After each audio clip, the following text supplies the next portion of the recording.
അപ്പാനി ഷാനവാസ് പ്രശ്നം ഒത്തുതീർപ്പാക്കുവാൻ വേണ്ടി ആദില നൂറ മധ്യസ്ഥ വഹിക്കാൻ പോവുകയാണ്. ആദിലയും നൂറയും കൂടി അപ്പാനിയോട് സംസാരിക്കുന്നുണ്ട്. അപ്പോൾ അപ്പാനി കോംപ്രമൈസിന് തയ്യാറാണ്. എനിക്ക് പ്രശ്നമൊന്നുമില്ല, അത് പറഞ്ഞു പരിഹരിക്കാൻ താല്പര്യമുണ്ടെന്നുണ്ടെങ്കിൽ ഞാൻ റെഡിയാണ്. മാപ്പ് പറയണോ? ഷാനവാസിക്കയോട് മാപ്പ് പറയണമെങ്കിൽ ഈ പ്രശ്നം ഇവിടെ ഞാൻ തീർക്കാം. എന്നെ സംബന്ധിച്ച് ഇതൊരു പ്രശ്നമല്ല. പക്ഷേ ഞാൻ മാപ്പ് പറയാൻ പോയി കഴിഞ്ഞാൽ എന്നെ കാലുമടക്കി അടിക്കാൻ വന്നാലോ, ഈ ചിന്തയാണ് അപ്പാനി പങ്കുവെക്കുന്നത്.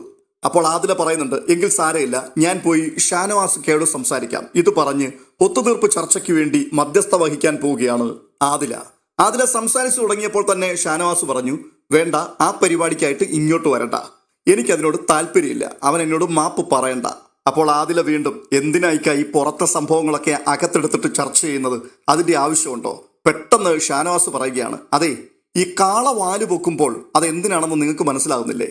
കഴിഞ്ഞ ആഴ്ച ഓട്ടോറിക്ഷയിൽ കയറി ഒരാൾ പോയല്ലോ ഇവിടുന്ന്. എന്തൊക്കെയായിരുന്നു ഇവിടെ കാട്ടിക്കൂട്ടിയത്? നിങ്ങളൊക്കെ കാണുന്നില്ലേ ഇതൊന്നും? അവൻ എന്നോട് കളിക്കാൻ വരരുതായിരുന്നു. അവൻ എന്നോട് കടപ്പാടുണ്ട്, പക്ഷെ എനിക്ക് അവനോട് യാതൊരു കടപ്പാടുമില്ല. അവനെ പുറത്തു വെച്ച് തന്നെ എനിക്ക് നന്നായിട്ട് അറിയാവുന്നതാണ്. ഇതിനകത്ത് കയറി വന്നിട്ട് അവൻ എനിക്കെതിരെ കളിക്കാൻ വരുന്നു. അവൻ ഡയറക്റ്റ് എന്നോട് കളിച്ചോട്ടെ, പക്ഷേ ഗ്രൂപ്പ് ഉണ്ടാക്കിയിട്ട് എല്ലാവരെയും കൂടി ഒരുമിച്ചിട്ട് ആക്രമിക്കുവാൻ അവൻ റെഡിയാക്കിക്കൊണ്ടിരിക്കുകയാണ്. എന്നിട്ടോ അവന് ആരും കാണാതെ എൻ്റെ അടുത്ത് വരും. ഇക്ക സുഖമാണോ ഇക്ക, കുഴപ്പമൊന്നുമില്ലല്ലോ എന്നൊക്കെ പറഞ്ഞ് എന്നെ അവൻ സുഖിപ്പിക്കും. എന്നിട്ട് അപ്പുറത്തു കൂടി പോയിട്ട് എനിക്കെതിരായിട്ട് തെറ്റിദ്ധാരണകൾ പരത്തുകയും മറ്റുള്ളവരെ കൊണ്ട് എന്നെ അവൻ ആക്രമിപ്പിക്കുകയും ചെയ്യും. ഇത് തന്നെയാണ് കുറെ ദിവസം കൊണ്ട് ഈ പരിപാടി തന്നെയാണ് നടന്നുകൊണ്ടിരിക്കുന്നത്. അവന് ശനിയാഴ്ച ആകുമ്പോഴേക്കും ഈ വീട്ടിലെ എല്ലാ ആൾക്കാരോടും ഭയങ്കര സ്നേഹമാണല്ലോ. കെട്ടിപ്പിടിക്കുന്നു, കുശലങ്ങൾ പറയുന്നു, കൂടെ പോയി കിടക്കുന്നു. എന്തിനാണ് ഈ ശനിയാഴ്ച വരുമ്പോൾ ഉള്ള പേടി? എനിക്ക് യാതൊരു ഭയവുമില്ല. ഞാൻ ഏത് നിമിഷവും ഇവിടുന്ന് പുറത്തു പോകേണ്ടി വന്നാലും സന്തോഷത്തോടെ അത് അക്സെപ്റ്റ് ചെയ്യുന്നയാൾ തന്നെയാണ്. ഞാൻ പുറത്തൊരു ഇമേജ് ഉണ്ടാക്കി വെച്ചിട്ടുണ്ട്. ആ ഇമേജ് എൻ്റെ എത്തിക്സ് ആണ്. ആ എത്തിക്സ് വിട്ട് യാതൊരു കളിക്കും ഞാൻ തയ്യാറാവില്ല. ആരൊക്കെ എനിക്ക് ശത്രുക്കളായെന്ന് പറഞ്ഞാലും അത് ഞാൻ വിട്ടുകളയില്ല. ഇവർക്ക് അതിനുള്ള ധൈര്യമുണ്ടോ? എന്തുകൊണ്ടാണ് ഇവർ ഭയപ്പെട്ട് നടക്കുന്നത്? ഞാൻ എന്തോ പറഞ്ഞെന്ന് കേട്ടപ്പോൾ തന്നെ അവന്റെ വായടഞ്ഞു പോയല്ലോ. എന്തിനാണ് അവൻ ഭയപ്പെടുന്നത്? ഇവിടെ അവൻ മറ്റു പലരെയും ഇപ്പോൾ ഭയപ്പെട്ടു തുടങ്ങിയിട്ടുണ്ട്. രാവിലെ ഒനിലിനോടും അഭിലാഷിനോടും പോയി ചോദിച്ചു, അവരൊക്കെ ഇവനെ പുറത്താക്കാൻ ശ്രമിക്കുകയാണോന്ന്. ഇവൻ എന്തിനാണ് ഇത്രയും ഭയപ്പെടുന്നത്? അപ്പോൾ അതിനകത്ത് എന്താ കാര്യമുള്ളതെന്ന് അവന് നന്നായിട്ട് അറിയാം. അവൻ എന്നോട് കാണിക്കുന്നത് പോലെ ഞാൻ അവനോട് കാണിച്ചിട്ടില്ല. ഏറ്റവും ചെറിയൊരു ഉദാഹരണം ഞാൻ പറയാം. കഴിഞ്ഞ ദിവസം ഇവിടെ ഒരു അയൺ ബോക്സ് ഉണ്ടായിരുന്നു. അവനത് ഉപയോഗിച്ചുകൊണ്ടിരുന്ന സമയത്ത് താഴെ വീഴുകയോ എന്തോ ചെയ്തു, അത് കത്തിപ്പോയി. എന്നിട്ട് ഈ ആശാൻ ഇതെടുത്ത് മാറ്റി വെച്ചിട്ട് എൻ്റെ അടുത്ത് വന്ന് സ്വകാര്യമായി പറഞ്ഞു, ഇങ്ങനൊരു അബദ്ധം പറ്റിയിട്ടുണ്ട്, ദയവ് ചെയ്ത് അതൊരു പ്രശ്നമാക്കി മാറ്റരുത്, എനിക്ക് കൈപ്പിഴവ് പറ്റിയതാണെന്ന്. ഞാൻ അന്നേരം എന്താണ് അവനോട് പറഞ്ഞതെന്നറിയാമോ? അതെടുത്ത് അവിടെ അങ്ങ് മാറ്റി വെച്ചു മിണ്ടാതെ പൊയ്ക്കോ, ആരുടെ കയ്യിൽ നിന്ന് വന്ന മിസ്റ്റേക്കാണെന്ന് ആരും അറിയണ്ട എന്ന് പറഞ്ഞ് ഞാൻ അവിടെ അവനെ സേവ് ചെയ്യുകയാണ്. ബിഗ് ബോസിനറിയാം ഈ സാധനങ്ങളൊക്കെ ഉപയോഗിക്കുന്ന വഴിക്ക് കേടാകാൻ സാധ്യതയുണ്ടെന്ന്. അത് അവർ ശരിയാക്കിക്കൊള്ളും. പക്ഷേ എനിക്ക് വേണമെങ്കിൽ ഇവനെ ആ സമയത്ത് ഇട്ടുകൊടുക്കാമായിരുന്നു, പ്രശ്നമുണ്ടാക്കാമായിരുന്നു. എന്നാൽ ഞാൻ അവൻ്റെ കൂടെയാണ് നിന്നത്. അവനെ ഞാൻ സേവ് ചെയ്തു, പ്രൊട്ടക്ട് ചെയ്തു, ഒരു പ്രശ്നം ഉണ്ടാകാതിരിക്കുവാൻ വേണ്ടി ശ്രമിച്ചു. ഇത്രയും ഞാൻ ചെയ്തിട്ടും ഇവൻ ഇവിടുന്ന് അപ്പുറത്തോട്ട് പോയിട്ട് എനിക്കെതിരെ എന്നെ ടാർഗറ്റ് ചെയ്തുകൊണ്ട് അക്ബറിനെയും കൂടെയുള്ളവരെയും കൂട്ടിക്കൊണ്ട് അടി തുടങ്ങിയിരിക്കുകയാണ്. അപ്പോൾ വീണ്ടും ആദില പറയുന്നുണ്ട്, ഇക്ക ഇതൊക്കെ പറഞ്ഞങ്ങ് സോൾവ് ചെയ്യിക്ക. ഇല്ലില്ലില്ല, ഇതൊന്നും പറഞ്ഞ് സോൾവ് ചെയ്യാൻ പറ്റില്ല. ഇതെൻ്റെ ഗെയിമാണ്, ഞാൻ ഇതിനകത്ത് കളിക്കാൻ തുടങ്ങിയിരിക്കുകയാണ്. ഇക്ക ഇങ്ങനെ നിങ്ങൾ കളിക്കുകയാണെന്നുണ്ടെങ്കിൽ ഇവിടുന്ന് പുറത്തു പോയിരിക്കുന്ന ആ ഒരു പെൺകുട്ടി, അതിൻ്റെ പേര് കൂടി ഇതിനകത്തേക്ക് വലിച്ചിഴക്കേണ്ടി വരില്ലേ? ഞാൻ പറഞ്ഞല്ലോ, ഇതെൻ്റെ ഗെയിമാണ്, എനിക്കൊരു എത്തിക്സ് ഉണ്ട്. ആ എത്തിക്സ് വിട്ട് ഒരു കളിക്ക് ഞാൻ പോവില്ല എന്ന് പറഞ്ഞാൽ ഇവനെ വിരട്ടി നിർത്തുവാൻ എൻ്റെ കയ്യിൽ അവൻ കൊണ്ടുതന്ന വടിയാണിത്. ഇത് ഞാൻ ഉപയോഗിക്കും. അല്ലാതെ നിങ്ങൾ ഉദ്ദേശിക്കുന്നത് പോലെ ഒരു പ്രശ്നവും ഞാൻ ഉണ്ടാക്കാൻ പോവില്ല, അതിലെന്നെ വിശ്വസിക്കാം. പിന്നെയും ആദില പറയുകയാണ്, അദ്ദേഹത്തിൻ്റെ വൈഫ് പ്രഗ്നൻ്റ് ആയിരിക്കുകയാണ്. അവരിതൊക്കെ കാണുമ്പോൾ അവർക്കിത് ബുദ്ധിമുട്ടുണ്ടാകും. അതൊക്കെ ഓർക്കുമ്പോഴാണ് പുള്ളിയുടെ ഭയം. ഇത്രയും ഭയമുള്ളവൻ എന്തിനാണെന്ന് ഇങ്ങനെയൊക്കെയുള്ള പരിപാടിക്ക് പോയത്? അവൻ്റെ ഭാര്യ ഗർഭിണിയാണെന്നും പുറത്തൊരു ഫാമിലി ഉണ്ടെന്നും ഒക്കെയുള്ള കാര്യം അവൻ അറിയില്ലായിരുന്നോ? ഇതൊക്കെ ഇപ്പോഴാണ് ഓർമ്മ വന്നത്. അത് വളരെ കറക്റ്റായിട്ടുള്ള ചോദ്യമല്ലേ?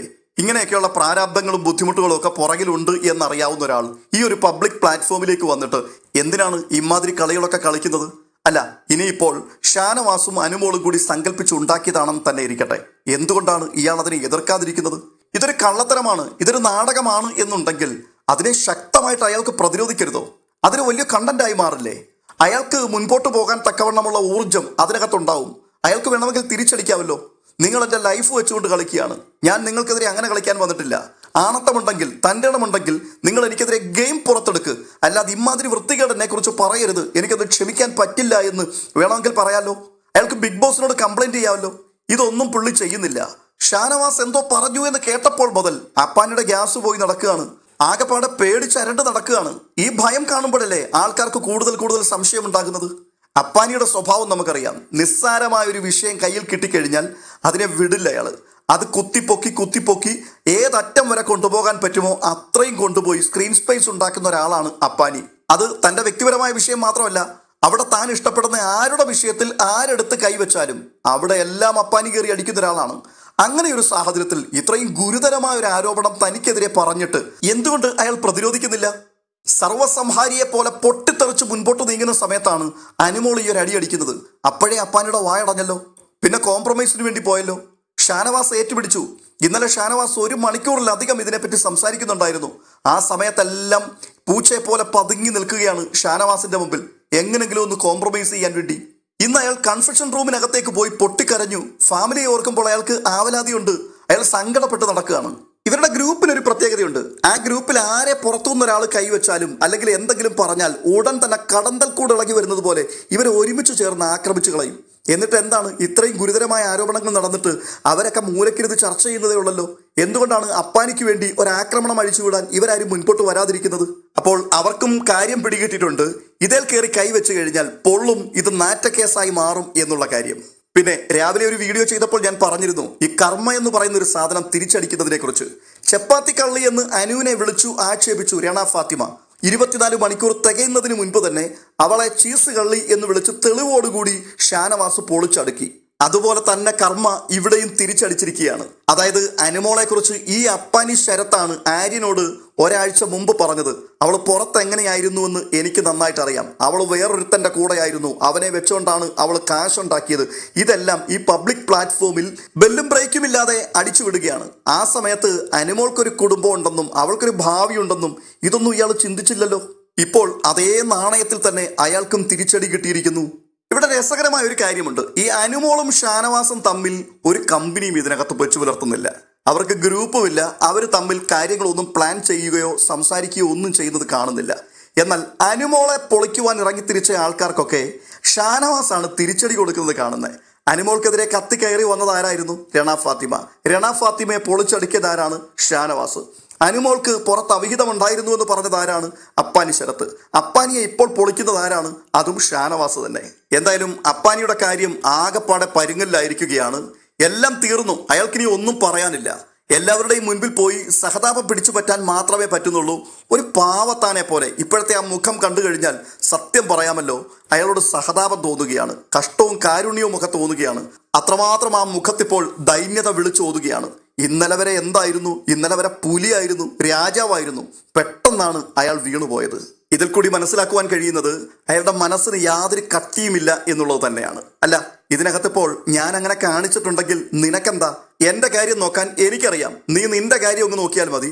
എന്റെ കുടുംബത്തിൽ കയറി ചൊറിയാൻ നിൽക്കണ്ട. എന്റെ കുടുംബത്തിൽ എന്തെങ്കിലും വിഷയം ഉണ്ടെങ്കിൽ അത് ഞാനും എന്റെ കുടുംബവുമായിട്ട് പരിഹരിച്ചോളാം എന്ന് പറഞ്ഞ് തിരിച്ച് 4 വർത്തമാനം അങ്ങോട്ട് പറഞ്ഞാൽ തീരുന്ന വിഷയം മാത്രമേ ഉള്ളൂ.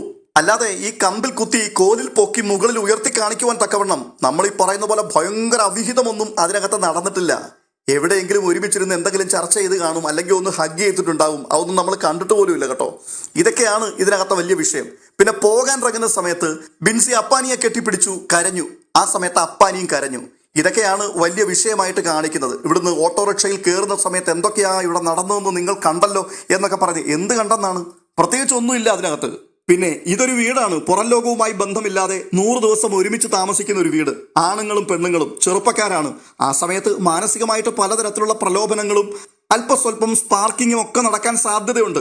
അതിനപ്പുറത്ത് അവിടെ ഒന്നും നടന്നിട്ടില്ല. അതിനെ ഞാൻ അങ്ങ് നേരിട്ടോളാം എന്ന് പറഞ്ഞാൽ തീരുന്ന വിഷയം മാത്രമേ ഉള്ളൂ.